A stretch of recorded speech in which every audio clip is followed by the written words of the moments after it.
And everybody, once again, welcome to VWE Live, where, of course, everybody knows who I am. I am the most recognized voice in SL Sports Entertainment today, the voice of Detroit, Natasha Grimmore. And, of course, I'm the voice of Sanity herself, Myra Murdoch. We had some insane action this week, especially with Shockwave being, not this last Friday, but the Friday before. And, I mean, just the ending of it kind of just, honestly, just really shocked us all, I will have to say. The lengths and the lows that, go, as they call them, actually go to. Yeah, tell me about it. I mean, I was there, and it was utterly heartbreaking and horrifying, to say the least. And also infuriating, but that's an entire different matter, all in its own. But before we get into that, folks, I want to make sure to remind you guys that if you have a Twitter account or any social media that you are watching this in, make sure that you share your questions and comments. With Twitter, we can get them on the screen. But this way we could be asked, you can interact with us and everything to that effect. Now, turning around though, there is this, aspect of going to new lengths to help their, I guess you would say, new recruit, so to speak. Yes, so to speak. Where it was a match between, a rematch with Chloe Valentine and Christina Krovac, and honestly, I thought, just the downgrading of Chloe's mother and the smashing of the phone, that was bad enough, but they took it to a whole new level by kind of involving her father. Yeah, I mean, you think that would be the lowest pinnacle for even Christina, or just going early to reach? No, they took it beyond the point of no return, especially when it comes to just the decency of other human beings and their feelings and just them in general. It's disturbing. Well, nonetheless, as the match went on, they ended up, Cody and Knight. And this is before we knew anything about Christina's involvement in Go, but Cody, Hooley, and Knight ended up bringing out Chloe's dad. And afterward, telling Chloe to just lay down. And, you were there, Myra. I'm actually going on speculation of what I heard. But, I mean, did she do the lay down before or after they unceremoniously sat here and, Knight power bombed him through a table? It was actually before. I mean, she was complying with their demands and everything.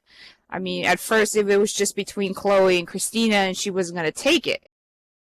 But as to where Knight and Cody came out dragging Chloe's father, Knight started shouting demands. I was like, well, why don't you just lay there and let the deserving champion take the win and all this and that, and then I'll let your father go. And she was completely heartbroken. She immediately complied. She's like, all right, fine, Dad, don't worry. He's gonna let you go. Don't worry. She was just trying to calm herself as well as him from the stage area. When she did so, though, Knight still went ahead and said, "Oh, I'll let him go still," and just ended up power bombing him through a flipping table. It was jaw dropping, and in the most disgusting and yet shocking manner that I've ever seen. I thought I'd seen it all, but this actually tops it all. Well, and I see, and I can hear in your voice that, the ending of Shockwave and, the involvement of Chloe's dad is really bothering you. I mean, it almost sounds like you're almost in tears right now. Well, it was infuriating. I was in tears, but it was more out of anger, resentment. But to only make it worse, I mean, with Chloe being distracted by what Cody and Knight were doing with her father, Christina actually came out with a clutch bag in her hand before the match started. and she stowed it away in a certain spot in the ring.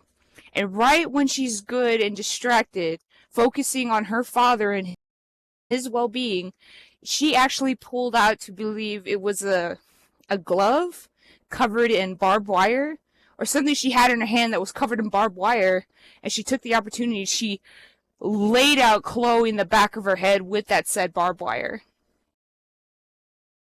Now, I mean, I even said it before during this last Edge that, you know, if that's what it takes to be great, you know, be the greatest of all time, outlaw tactics involving family members and stuff like that, who is going to want to be part of that other than, you know, Knight, Cody, and Christina? In my opinion, that was just completely disgusting. Yes, it did the factor. Yes, it did the win, but I do not condone bringing in non-wrestlers. Now, if he was Definitely.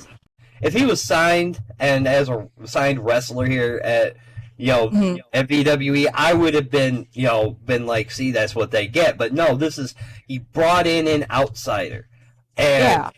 Knight, and here's the problem that I'm seeing here with all this is even afterwards, Knight ended up, you know, power bombing him after she complied with everything. So the question is now, who's the actual loose cannon in the group? That's the thing that I want to know, because it seems that Knight is the loose cannon of GOAT. Yeah, I would have to agree with you there. He's more the brains behind it than anything. Cody is, to me, is just the poster child to GOAT, and Christina is basically like their little groupie cheerleader kind of thing. I don't know what other female role she really fits at this moment with her being completely bipolar. I mean, we've all seen how she went from, oh, I'm so sorry, please accept my apology, I'm trying to change, and then in a snap, she just completely flips 180 and just reaches this lowest point to any human morale can even get to at this point. It's just, wow.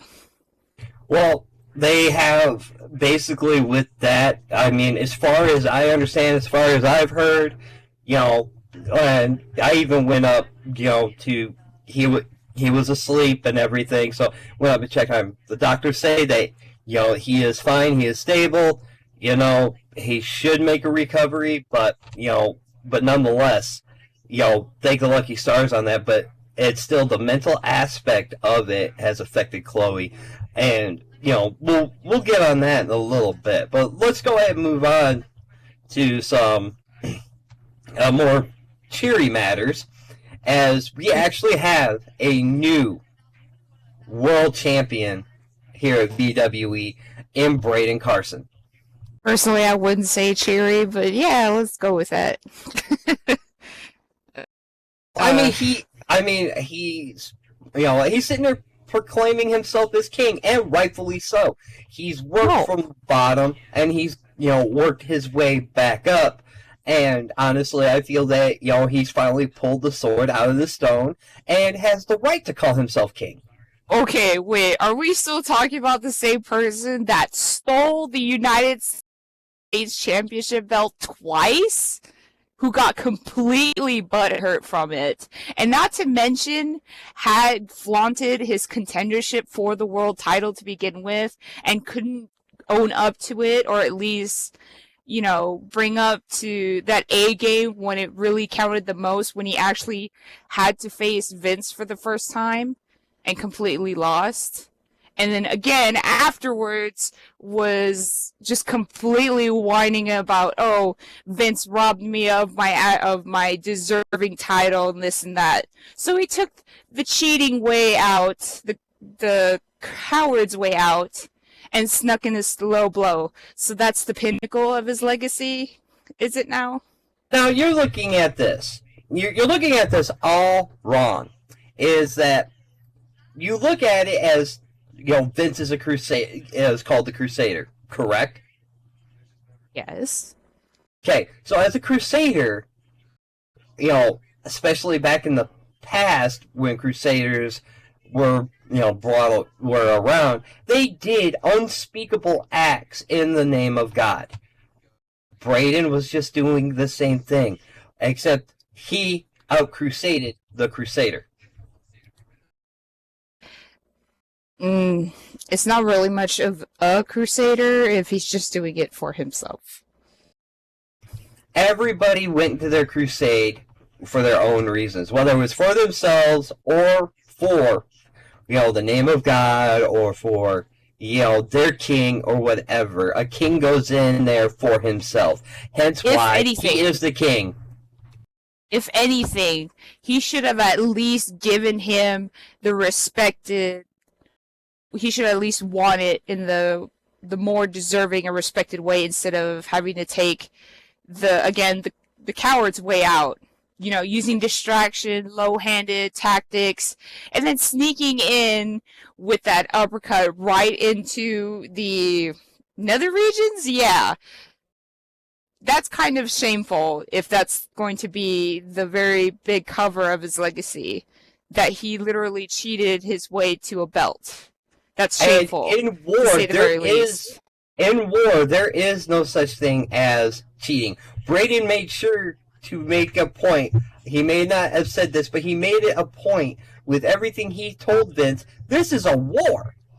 This is a war, and the prize isn't land. It isn't, for a female. It is for the VWE World Heavyweight Championship. And as a crusader in Vince Easterwood, he should have been prepared for war. So I'm sorry, all's fair in love and war. Either case, it's still his entire legacy is just full of shame and cowardice. Whatever the case may be, yeah, he won. All right, but it doesn't change the fact that he literally shows no shame and he's completely cowardice towards it.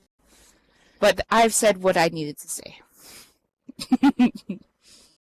But nonetheless, he just came in and proved also on edge that he was king.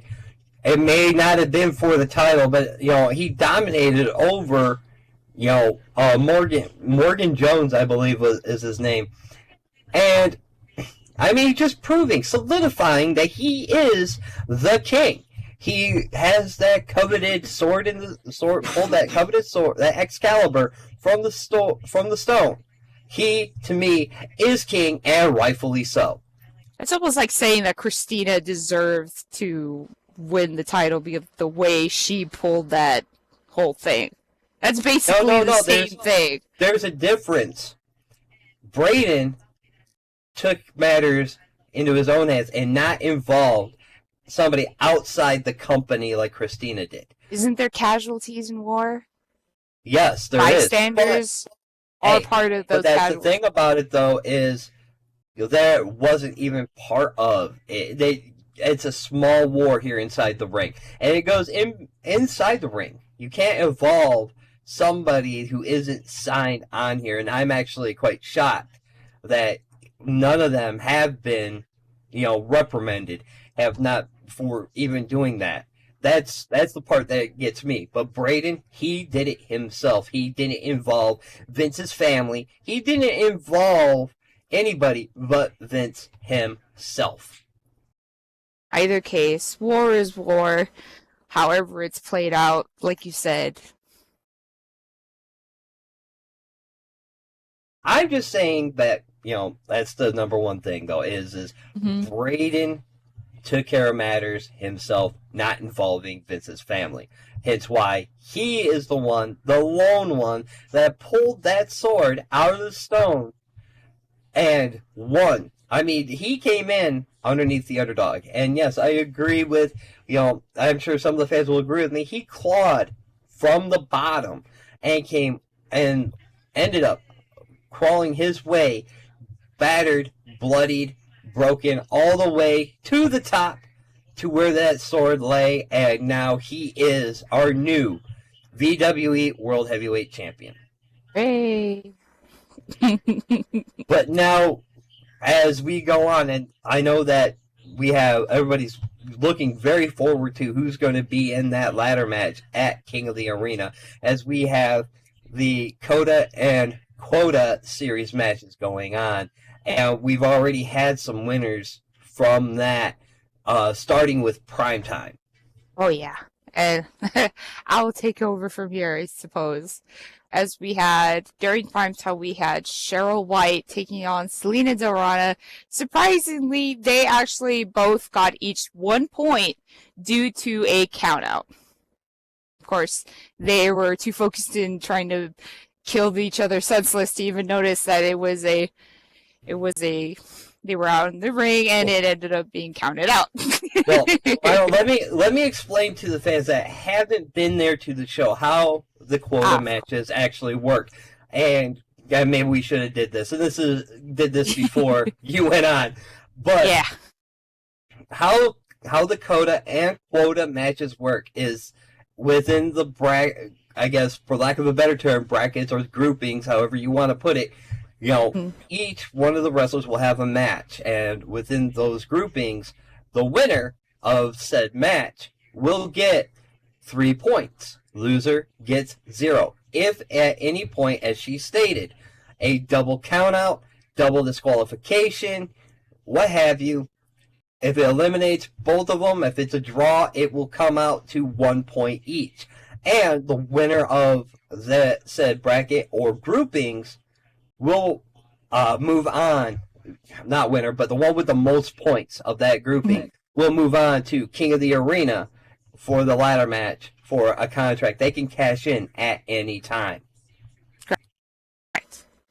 All right. And again, yeah, just to go by with what you were saying, yes, Selena Dorana and Cheryl White both each got a point due to a double countout, which reluctantly they didn't notice until the ref rang the bell and counted them both out.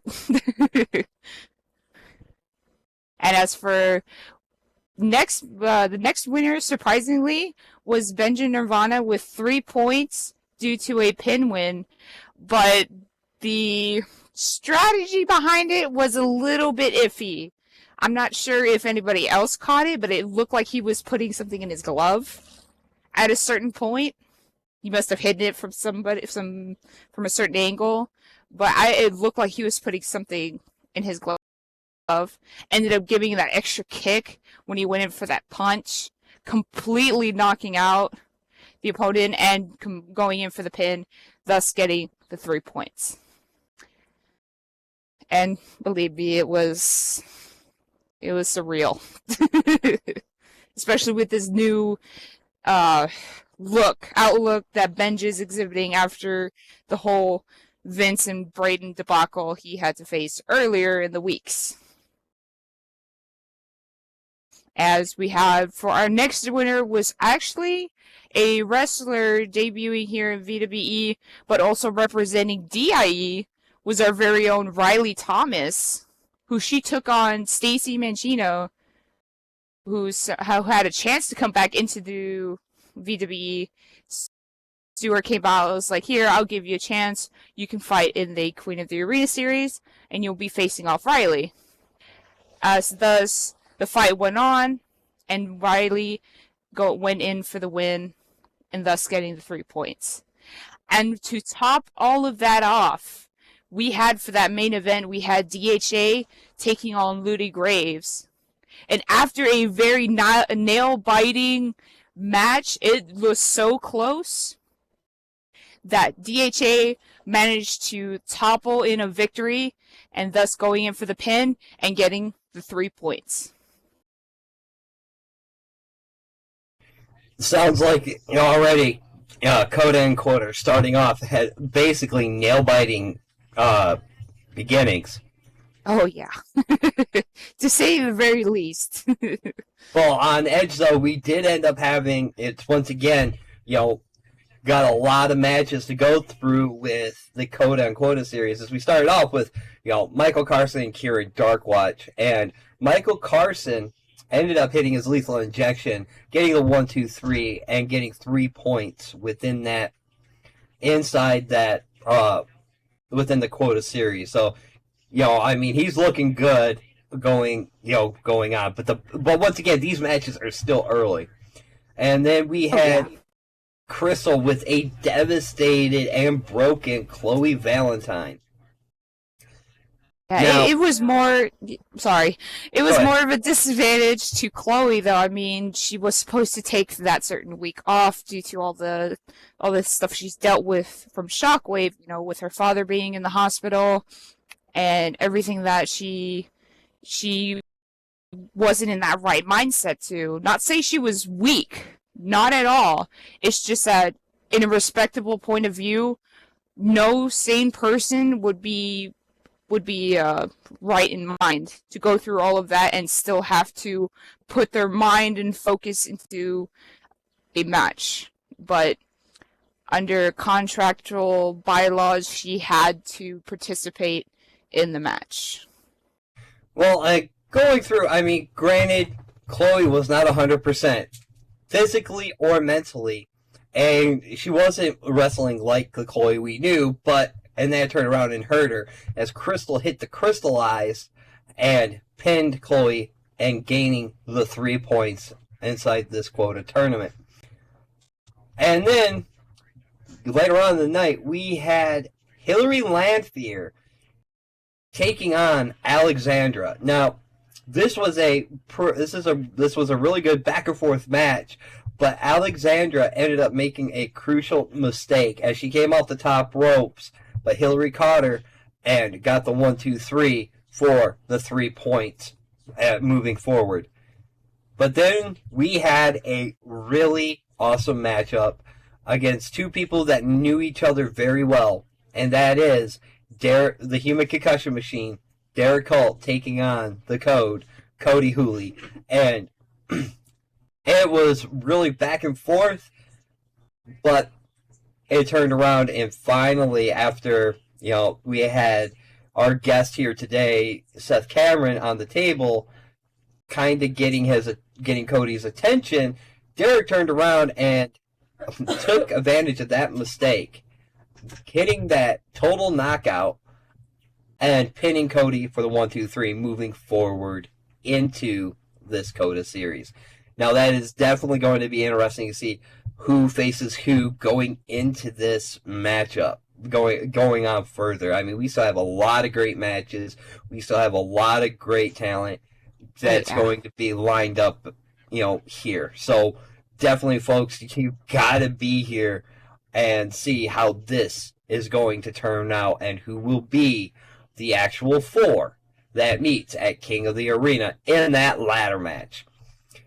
Now, here is a point where we meet with our guest, and nonetheless we have him here. Nonetheless, the returning Seth Cameron. How you doing, Seth? Oh, I'm doing good. How about you, Myra? How are you doing? I'm doing great. I am sorry, Natasha. How are you doing too? Oh, I'm doing fine. I'm good. I just figured you were, kind of distracted there for a minute. Well, I mean, come on, it's Myra. Of course I'm distracted. I mean, Myra is the best voice at the table, and then there's you. I mean, look, Natasha, I really have to say something to you. Look, I do like you, don't get me wrong. But seriously, could you, for fuck's sake, please get your Facebook out of Myra's Twitter and start paying attention to the matches, would you? Well, Oh my. I do pay attention to the matches, thank you very much. Uh-huh. Anyway, folks, this is the point where if you have any questions to ask Seth Cameron here, definitely go to Twitter and get those asked, because then we'll ask him and he can answer those questions for you. So anyway, Seth, my thing is you took in a 4-year hiatus from VWE, and what made you make the decision to come back? I've always weighed the options for a long time. When I retired from VWE, I literally told myself that was pretty much it. I was done. I had accomplished a lot of things in the VWE. Had a lot of great matches. You know, there comes a time in your career when you decide when is it the right time to actually walk away. And at that point in my life, at that point in my career, it was that time. I knew I had to move on so that other people could move up. And, you know, as I sat here for years and years, I've watched all the great talent that stepped into the doors of the VWE, that has left the VWE, come back to the VWE, and I've always said to myself, am I going to be that kind of person? Am I going to come back someday? And I always had, you know, when you're a retired wrestler, you have what a lot of people call the itch, okay? So when you have the itch, it's this feeling like you're originally on crack and you all of a sudden clean your act up, but you have a buddy that's on crack and you're just going, man, I want some crack, you know? And, I mean, it's bad to put crack and VWE in the same context, but let's face it, you got Ludie Graves who's showing his crack every single week, so, I mean, it's not much different. The fact is, there's kind of a, you know, standpoint where you sit there and you say to yourself, do I want to come back? There's certain things I've always wanted to do. You know, I've wanted to have some matches with some of the people here that I never got the chance to back when I was wrestling. I wanted to, you know, pursue different avenues. Maybe go for the world title again someday. Maybe go for the United States Championship. I've only held that once. You know, there's a lot of different angles that for the last 4 years have been rolling around in my head, and I've said to myself, when is the right time? Is there a right time? And then I started watching Cody. And I, you know, just as a fan, just watching from home, watching at the arena, I watched everything that was coming out of his mouth. I watched him come out and call himself God. I watched him try and spew a bunch of bullshit to the crowd, saying how great he was GOAT, how he was, you know, some phenomenal wrestler. And don't get me wrong, Cody is a hell of a talent. He's one of the best wrestlers I've seen in that ring. But he reminds me of me back in the day. I used to be egotistical. I used to be arrogant. I used to put myself before others. I used to sit there and think, what am I going to accomplish rather than what would the fans like to see? I cared more about what I wanted than a lot of other people in my own career. So I see a lot of that in him. And, you know, Cody being the talented guy that he is, I think that he needs somebody like me to punch his fucking face in to teach him a lesson on how to respect the fans. Dear Lord. As well, we already have questions already pouring in from both YouTube, Facebook, everywhere. As we have, what does the Eliminator think about the goats? And what does he think about the horse Hamasu Fernese?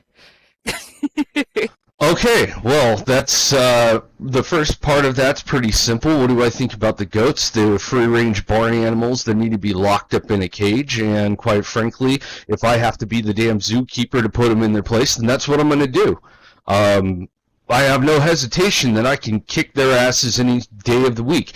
You saw last Friday they decided that they were going to have a little play at me.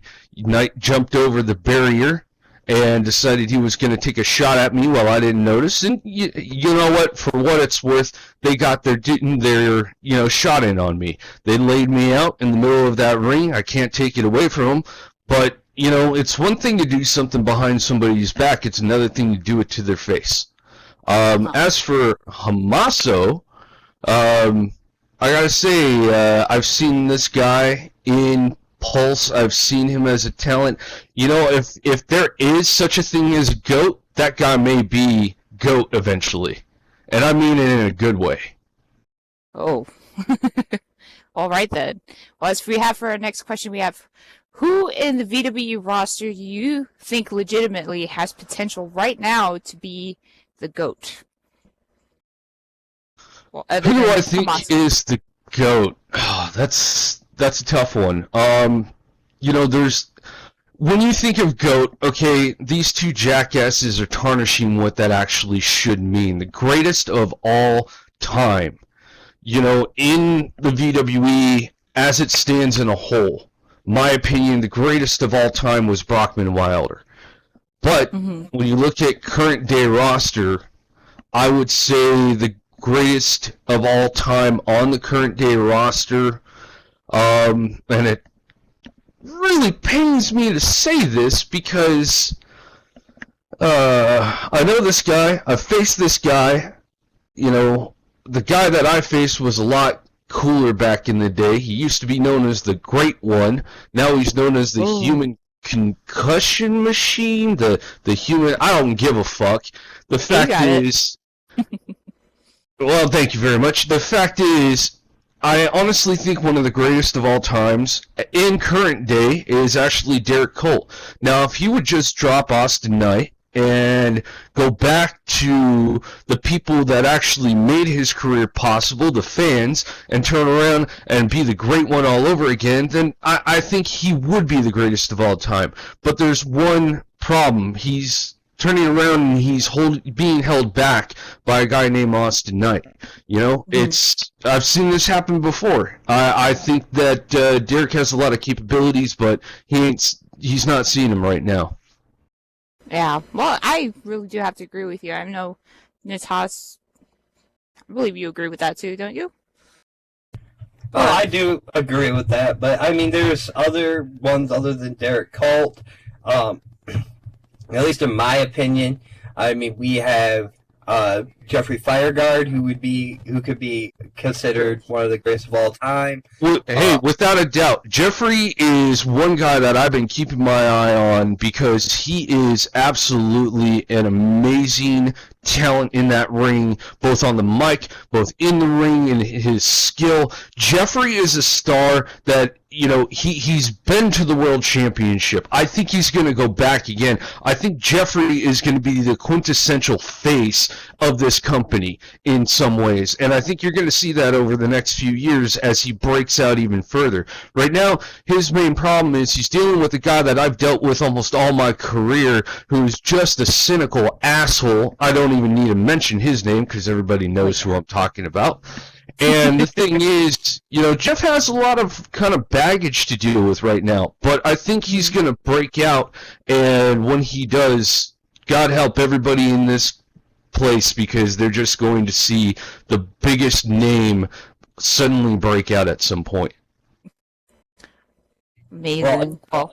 Another question that came in through social media is what do you think of the team of the Selfie Queen and the Horse? Obviously, I think they're talking about Chloe Valentine and Tommaso Frenese. I don't even know what to think of that kind of a team. It's look, I absolutely love Chloe, and I really like Tommaso. I came out at Shockwave to help Chloe because I got to meet with Chloe backstage before, I had signed the contract. I was just visiting at that point, and Chloe is just one of those people that your heart melts when you meet her. She's just a phenomenal, down-to-earth person, and to see what they were trying to do to her made me sick. I said it there, and I say it again. It made me sick. I had to come out and do something about it. I was in the office with Stu. We were kicking back, signing the contract, talking about past things, and we both heard of what's going on. They told him, and he's like, crap. And I go, don't worry, Stu, I got it. And I ran out right away, and, the rest is history. Mm-hmm. But as for, the teaming, hey, I've seen more unusual teaming actually work in the VWE over the last, 8-9 years, and I wouldn't be surprised if they could go all the way. Interesting. Well, another question that came through, who would you like to see win Coda and Quota? Well, this is about to be interesting. Well, that's a good one. My money is, for at least Coda, I would say is going to probably be on, I would say, between Derek Colt and I want to say, I don't know, maybe Michael Carson, but I'm going to lean towards Derek. Unfortunately, Derek has the experience. I don't remember him ever winning Coda. I don't think he did. I might be wrong. Don't quote me on it. But, Derek has won the Elimination Royale. He's been the world champion before. He is just one of these guys that no matter how much he's kept down, he finds a way to rise up. And I just, my money would be on Derek. And, I think that you might see him actually pick it up. As for Queen of the Arena, it's really hard to say. All of the females I've seen so far, they have just tremendous talent. I remember the days of, people like Akasha Fox and, I don't know if I'm allowed to mention any other names, so I'm not really going to say any other names, but I'm sure people that remember back then, they know the names that go along with Akasha and all the people that were there. That was a monumental moment for women's wrestling in the VWE. Until now, the women's wrestling in VWE now is something that has sparked, in my opinion, I tend to wonder if some of these veterans of back when I was involved could actually take on the women now. It's up in the air. I honestly couldn't say who's actually going to win it.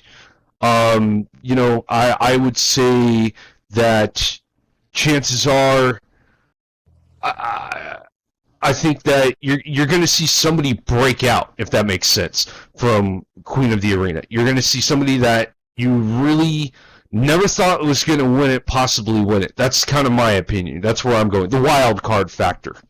Mm-hmm. Right. And it's definitely going to be, it's, we haven't seen everybody that is part of Coda or Quota yet. So, really, it's up in the air at this point. Oh, yeah. It's still in its early stages, so anything can happen, to be quite honest. Exactly. As we move on, we've got another question from Twitter going, Oh, boy. how does a knot in the back of your head, how is a knot in the back of your head? Stings, doesn't it? I know who that's from, and you know what? The back of my head's a little sore, I'll admit it.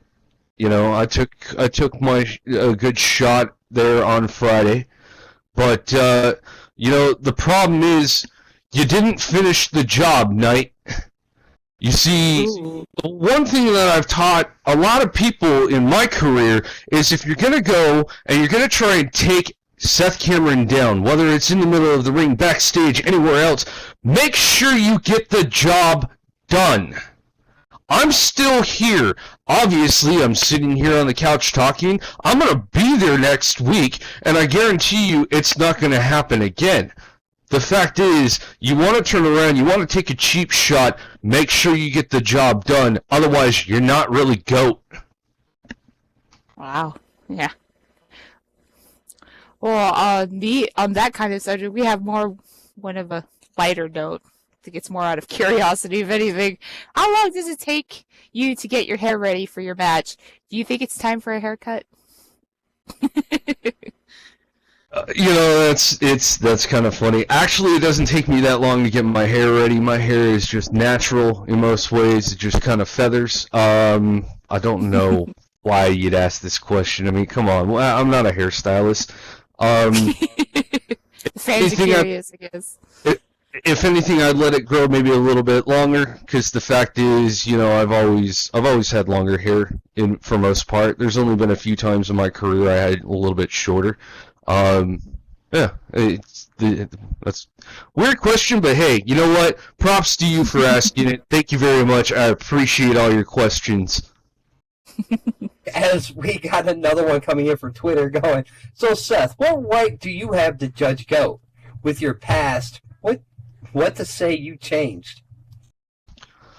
That's actually a really good topic, a really good point. I have a very controversial past. I was known for doing the most underhanded, worst things that you could possibly see. My own close friend Ben Bakirix, who was a world champion here, a legend, a Hall of Famer. I screwed him one day at Beach Brawl. I literally made him give me the world championship with just a simple contract. No win, no fight, no pinfall, no submission. I did a lot of bad things, you know. I'm not going to sit here and say my hands are clean. I have the blood on my hands from the past.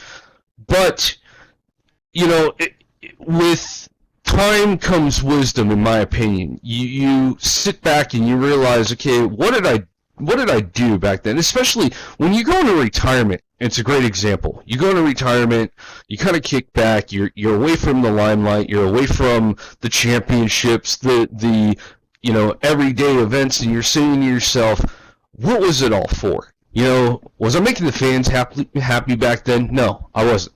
Was I doing it to, you know, make other people successful? No, I wasn't doing that. What was I doing? I was doing it for myself.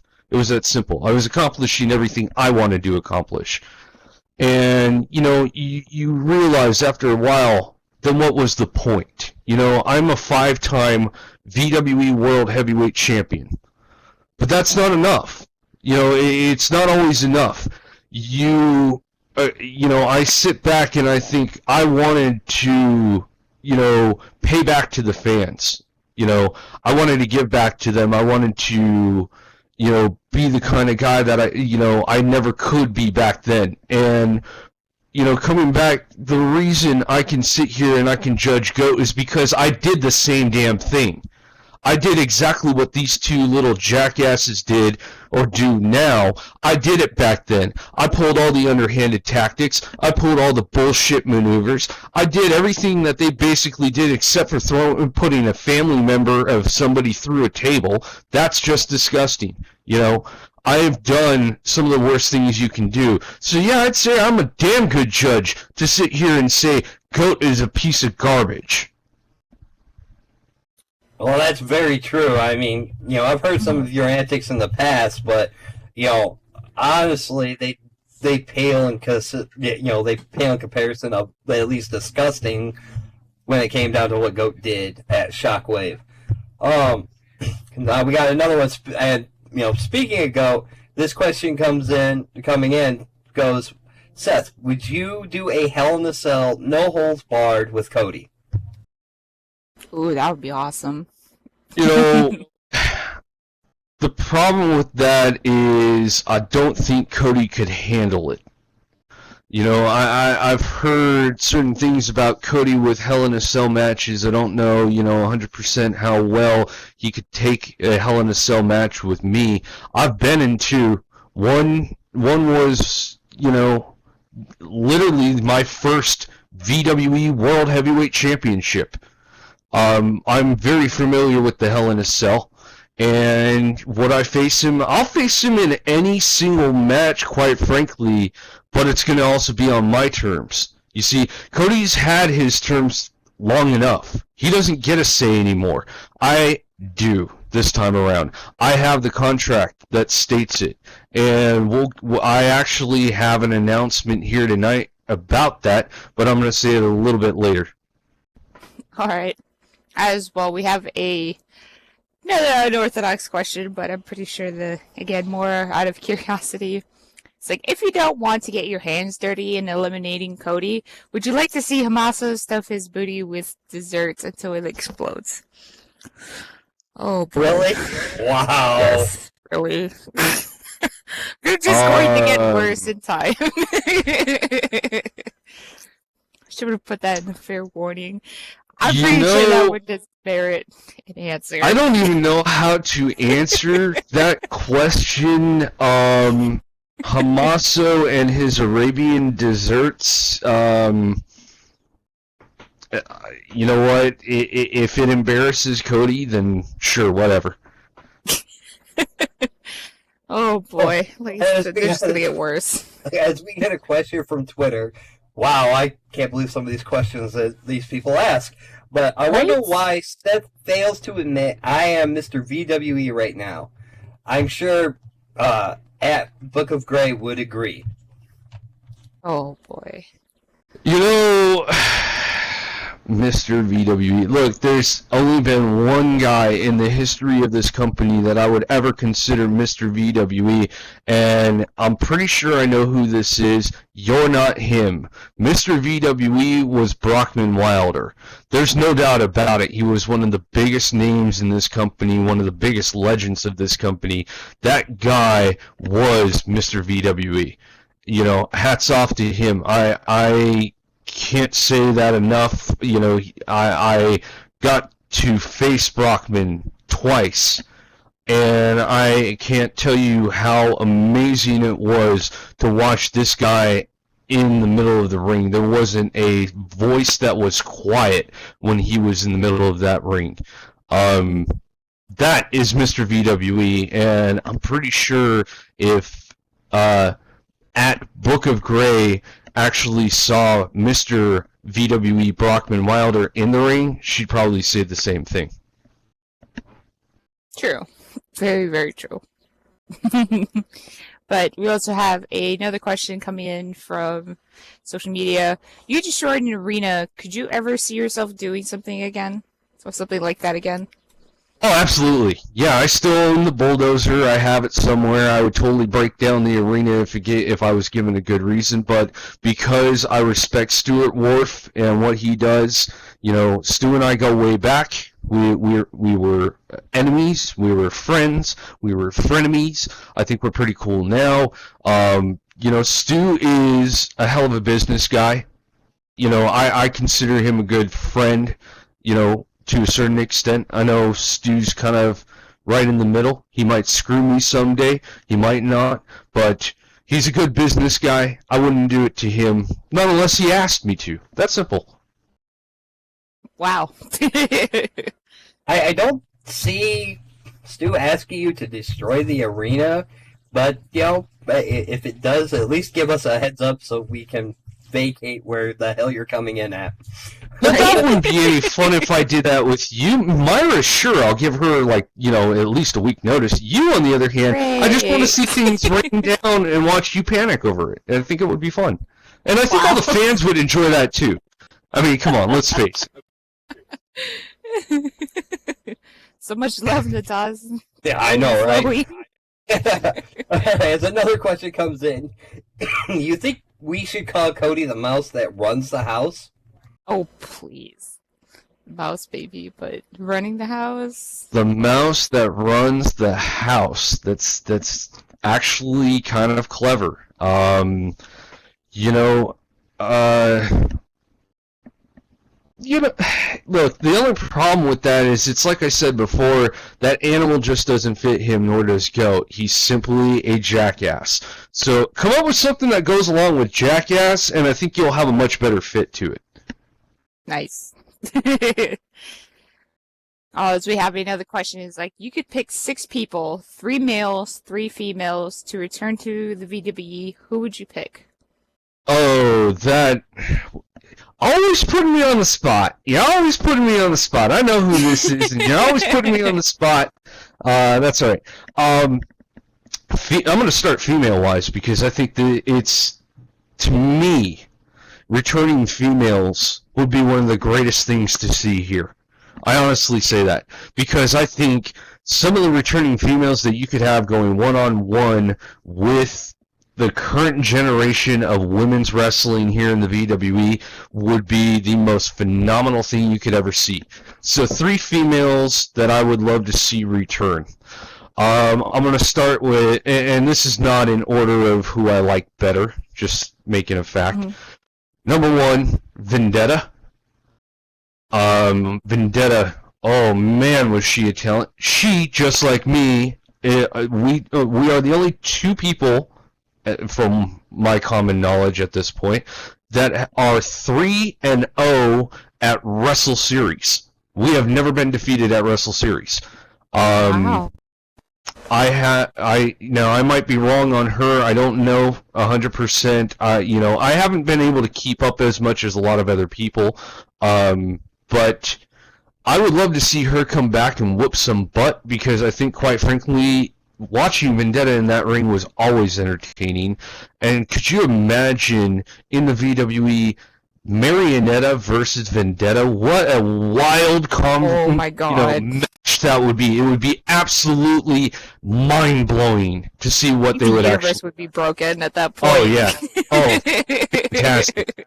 Number two, I'm gonna try and punch these out much quicker. Number two, I would end up saying would be my good friend and my longtime critic, Tyrus Serevi, the Nova. Tyrus was absolutely amazing in the ring as well. You know, you're talking about a generation of women's wrestling that had some of the most amazing characters that I can think of. Ty was one of those people that you knew. First off, everybody loved her. And second off, she just was a phenomenal force in the middle of that ring. Women's champion, women's extreme champion at one point, back when that was around. Hats off to her. I would love to see her come in and face somebody like, Chloe Valentine, or see her go up against, Christina Kovac, or even the returning Akasha Fox at some point when her schedule is not so busy. I would love to see that actually happen. They've always, those two have a backstage rivalry that has been in the works for years that it would be great. Third person, I would have to say, and this one's kind of close to heart, I would end up saying Nanny Gothley. Nanny Gothley, when she was around, to me, was one of the, in my opinion, one of the most underrated talents in the VWE. And I say that underrated, not overrated, underrated, because Nanny was an incredible talent, an amazing, skilled wrestler in the middle of that ring. And I always felt like there was going to be that point that Nanny was going to break out even more than she did. But, those are the three I'd like to see. Men-wise, Brockman Wilder, I'd say, I wouldn't mind seeing Sam the Man. That guy was talented. And then I'd probably end up seeing Cirque Onamochi. I really like Cirque. Oh, Myra, why don't you go ahead and take this next question? These are your people. All right, I was kind of hoping. But the Dog A Squad needs to know, what is your favorite type of pizza? And they are judging you based on your answer, apparently. Oh, boy, judging me based on my answer, then yes. I don't know if you're really going to like my answer. I'll be honest, so hopefully honesty gets me somewhere for a change. Pepperoni and sausage, my favorite pizza. You probably, I don't know a lot of people that like to go that bland, but that's me. Oh, nice. Okay, but this next question goes, who has the better beard, you now or Brock? That's actually a funny story, and I'm going to keep it very quick on this one. Brockman Wilder is the one that taught me how to grow this beard. Whoa. Nice. Well, as we have for another question, we have, why don't you ask Seth how the knot on his head is? Or does it hurt his ego too much for all the smack he talked to be laid out? Did you already go over that? I'm pretty sure I answered that one, but I'll kind of keep a quick answer to it again. When it comes down to it, yeah, I got hit in the back of the head. Congratulations. I got laid out on Friday. I'm not denying it. I'm not overthrowing it. I'm not going to sit here and lie about it. Yeah, I got laid out in the middle of the ring. Sucks to be me that night. Well, here's the deal. Again, when you come down and I don't see you and you clock me, of course I'm going to be laid out. It's simple logic. I got laid out. I got nailed. I was out cold. Is it going to happen again? Hey, you know what? I'm not a fortune teller. I can't tell you. But I can tell you this. I am 100% ready. I'm not rusty when it comes to dealing with idiots like this. I know what it's like to deal with the typical run-ins because I used to do them. So, you know what? Hey, come at me again and let's see if you can pull it off a second time. Let's just leave it at that. And besides, you're a big boy. I'm pretty sure you can handle him. But we got a... Oh, go ahead. Go ahead. No, go ahead. All right. Well, I guess we have more of a comment than anything. It says, I'm turning away from VW Live. The amount of saltiness Seth produces is unreal. Can't admit it. I'm better. It's all good. Don't be surprised if you get a pepper mill shipped to your house. I have a good idea what this is.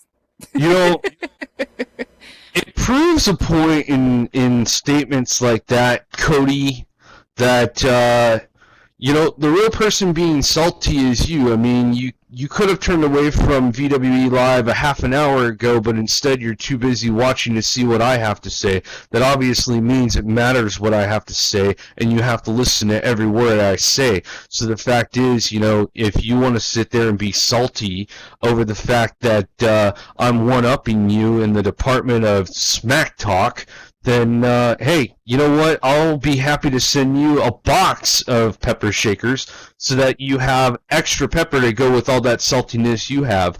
You know, see, the thing is, you run around and you call people salty, but you're the one that isn't the world champion. You're the one that, quite frankly, just lost a match going into Coda. You're the one that's been on the pre-show twice, you know? But you know what? Hey, you know what? That's okay. Because I want to announce something right now. You see, Cody, this is one of my first announcements that I'm going to make. You're not going to be on the pre-show going towards Coda. You see, in my contract, thankfully, Stu was nice enough to put in there that I have a guaranteed match against you anytime I want, and I've decided that the prime time before Coda, you and I are going one-on-one. Oh, So get ready. well, Right. definitely an announcement. I'm sorry, that just kind of caused my surprise there, Seth. Yeah. That makes two of us. That's what I do. I hope Cody enjoys the last remaining days he has on this planet. But as we are finishing off with a few more questions, as we have, do you think Christina is a real star? I'm also judging you based on that. Oh, Lord. Look, I said this at Shockwave. When you go and threaten somebody's family member and put them through a table, or even just to threaten them, to make somebody lie down and give you a championship, it's not much different than what I did with Ben. And yeah, you know what? It wasn't the right way for me to take the championship back then, and it wasn't the right way now. You know, do I think Christina is a star? I think she's talented. I think she has all the capability in the world. But I think she's afraid. I think she's afraid that there are people that can actually beat her in the middle of that ring. And, you know, when it comes down to it, she might be the VWE Women's World Champion, but she's not a champion. You know, and as for a star, you know, she's shown on the show every week, but I wouldn't necessarily call that a star. True. Be quite honest, after all the antics she's pulled, yeah, I would agree with you there. Well, this next question is if you were a woman wrestler, who would you want to wrestle? If I was a woman wrestler, who would I want to wrestle? Oh, man. Well, I could dress up like Tony the Tiger did back in the day and drag and hop into the ring with the women's division, but I don't think that would look good on me.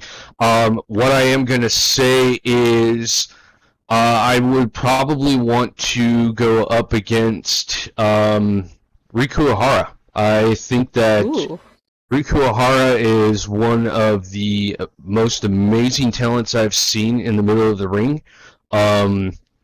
absolutely mysterious, and it would be interesting to see who would be the best one out of both. That would be very big, something to see, really. But as we have for our very last question, Seth, who is a more pain in your ass, Cody now or Ludi in the past? They're both egotistical jackasses that have been a nuisance not only to myself but the fans for a number of years, obviously. So I'd say they're pretty equal. Yeah, they're both just complete assholes. There's nothing I can really say about that. I do have one more announcement if I can, real quick. Mm-hmm. Here, go ahead. So I wanted to make this announcement, and I thought what better place to do it than here on VWE Live. I want to make an announcement to the fans, because, again, like I said earlier, the whole reason I'm here is in part to accomplish some things I've always wanted to do, but also to give back to the fans, and that's exactly what I plan on doing. So I've got a little contest that I want to start up. Every time there's a primetime and Edge, and there's fans in the crowd wearing this new Eliminator t-shirt, I will be selecting one fan at every single event to get a special prize that I will bring out with me every single time I come out. Wow. Ooh, sounds exciting. And just to add to that, Bang figures are also included in that. Oh, nice. I can tell Myra's getting excited over there. Just a little bit. But anyway, that's all the time that we got. Thank you there, Seth, for coming in and chatting with us. It was actually a pleasure. Yeah, Hey, definitely. you know what? The pleasure is all mine. Thank you guys for having me. So make sure, though, you guys are here for prime time, which is Wednesday, 5 p.m. SLT, Edge, Friday, 6 p.m. SLT, and Pulse at 1 p.m. SLT, as we go on to and continue on this King of the Arena and Queen of the Arena tournament matches, and see if you guys are placing bets, though VWE doesn't condone gambling, but friendly bets with your friends, on who's going to really move on into that. You just gotta watch and find out as we move on to Quota. But also, let's not forget, join us here next week at 2:30 p.m. SLT for another edition of VWE Live. So until then, I've been your co-host for the evening, the most recognized voice in SL Sports Entertainment today, the voice of Detroit, Natasha Grimmore. I've been the voice of sanity herself, Myra Murdoch. So until next week, good fight, good night.